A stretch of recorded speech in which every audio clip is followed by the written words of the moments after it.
Another installment of What the Heck is Peter Doing in the Hangar Now? Well, in this case, I finished the dashboard, that brow, and a few other things. Hope you enjoyed the video. Thanks for watching. Welcome back to the hangar. I'm going to carry on from where I left off last time, where I had everything painted, and now I had to do some drilling and mounting and more drilling and more mounting. No painting though. Actually, yeah, there was some painting because I had to touch up a little bit. So, like and subscribe. Gotta say that right off the brat, right off the hop here. Words. I appreciate everyone who clicks that little like button and subscribes and leaves a comment. And so today I am going to finish that dash brow, and then I'm going to get back to working on that windshield. So follow along and pitter patter. Let's get at her. Okay.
I just noticed, I don't know if you can see, this, when it goes through the nut plate, hits the end of this screw and pushes it forward. Look at that. Should have looked at that first. I gotta cut the end of this off with the Dremel tool. I'll be right back.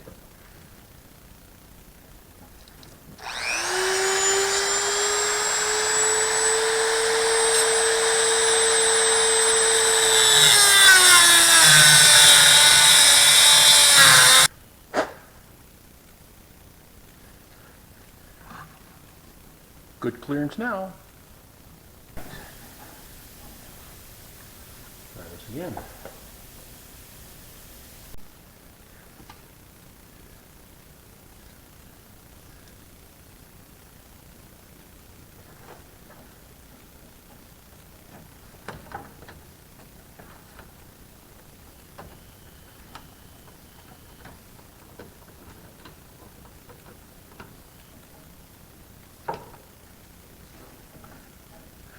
Okay, you may even notice I am screwing it from the front here, and so what will happen is that if I need to remove this dash, there's going to be screws in behind this brow that's holding it to the fiberglass fairing. So in order to pull the dash out, I'll have to undo these two screws, and then the screws that are holding it flat here, then I can pull the whole dash forward without having to remove the windshield. So that was a slight modification I had to do. Onward.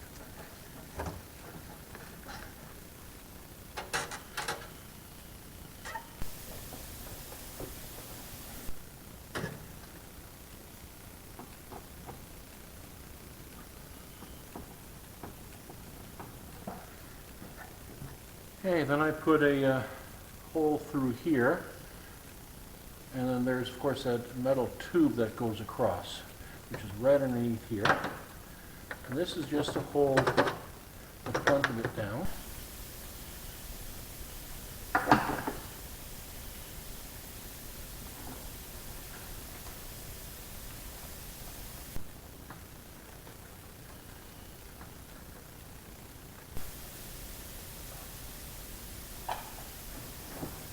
There, doesn't have to be overly tight. It's just holding it down.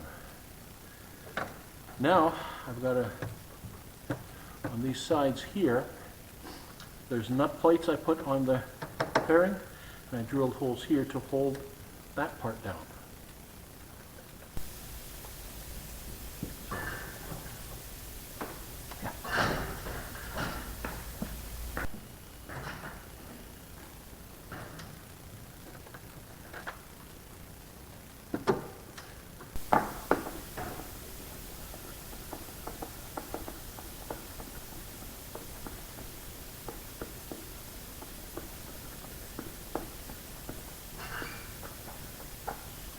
Yeah, that works good.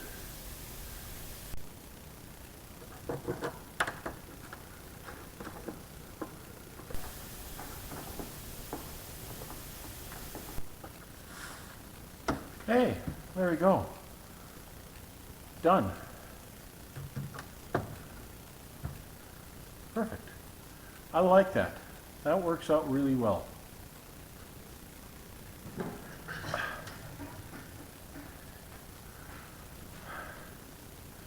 Yeah, here, let me give you, well, you guys can pretty well see what it looks like from up there.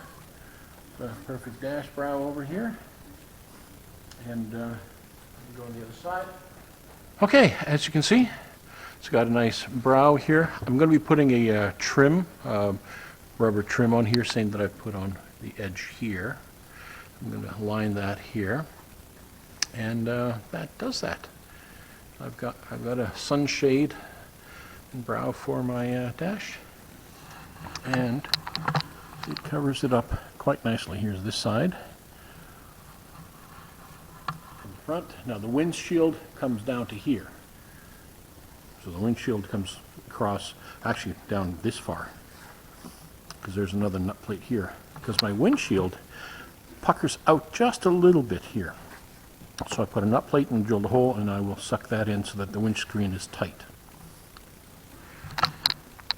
There we go. Brow has been installed. Now I can do the windshield. Yay. I am contemplating one little addition, as always. This flat black is good. However, I'm thinking of gluing a cloth on here, kind of a fuzzy cloth.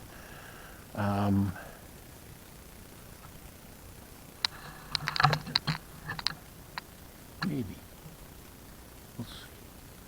We'll see. So, okay. Let me know if you think I should glue a cloth across the top there instead of a black or a dark gray cloth. You know, it might just collect dirt. Might be easier to clean this. We'll see. Anyways, onward to the windshield.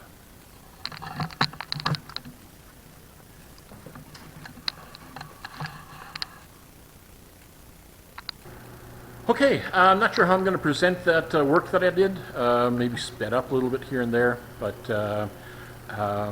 yeah, I showed you the brow and how, you know, what it's done. You know what? I put that edge trimming on there. Let me show you that edge trimming, just to show you how it finishes.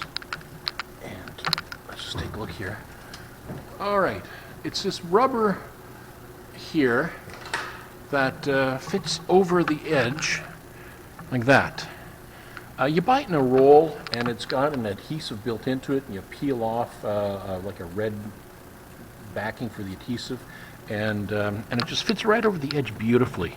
I did that over here as well when I first built this, so it kind of finishes that off nicely. I was thinking about putting it along here and all that. I said, nah, I didn't think that was worth it. So, okay, windshield.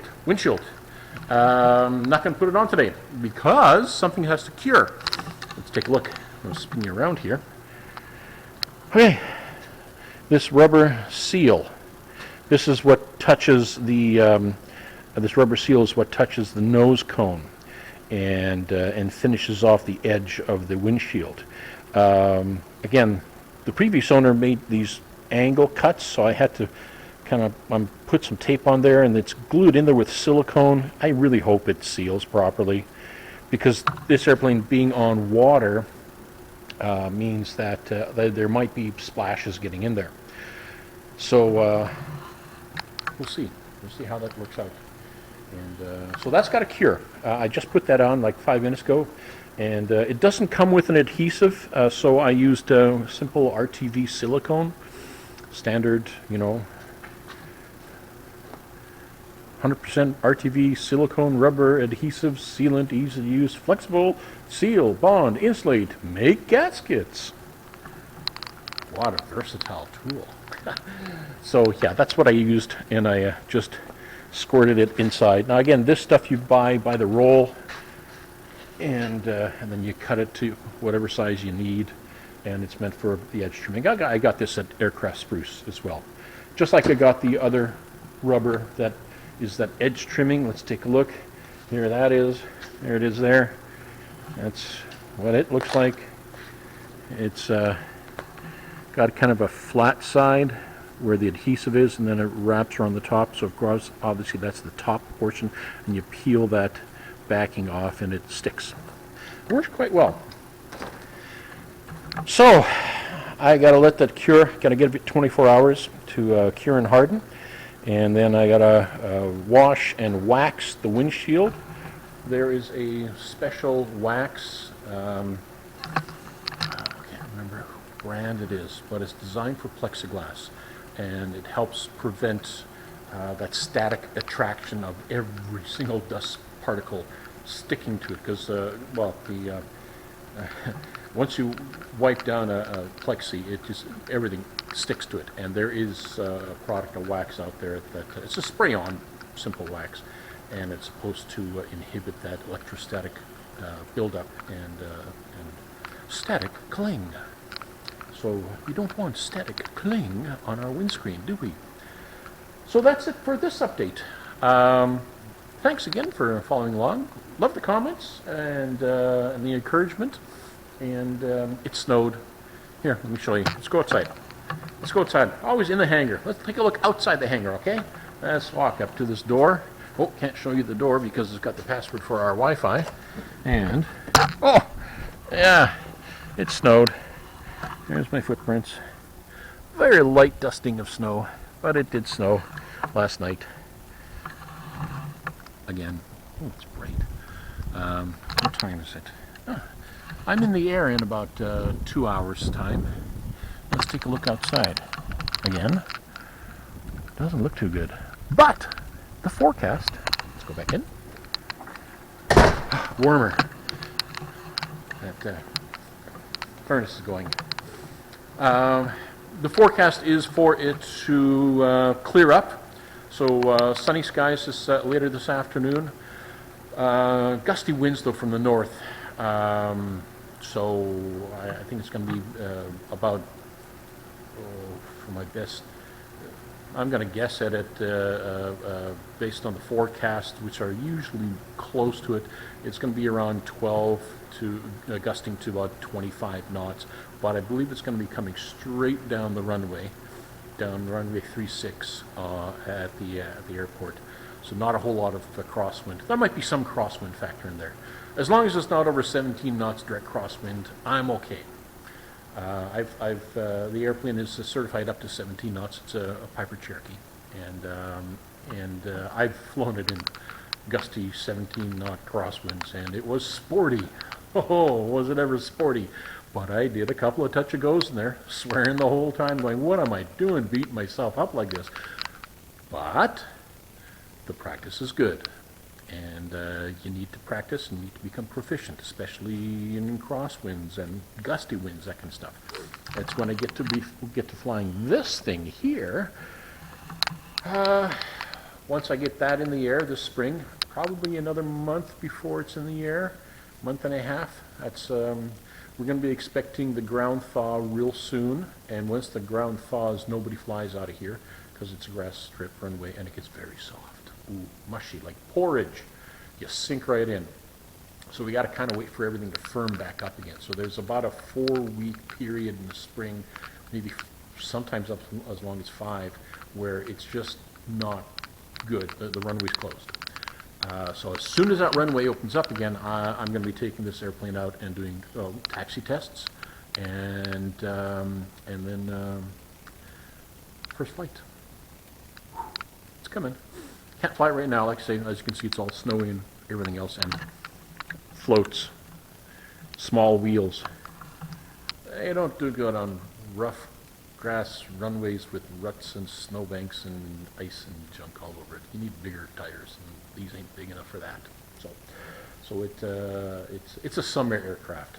You know, late spring, summer, fall, and as soon as it gets too cold to land on water, you know, the water gets hard, then this thing gets parked. So, anyways, I'm rambling. I do that sometimes.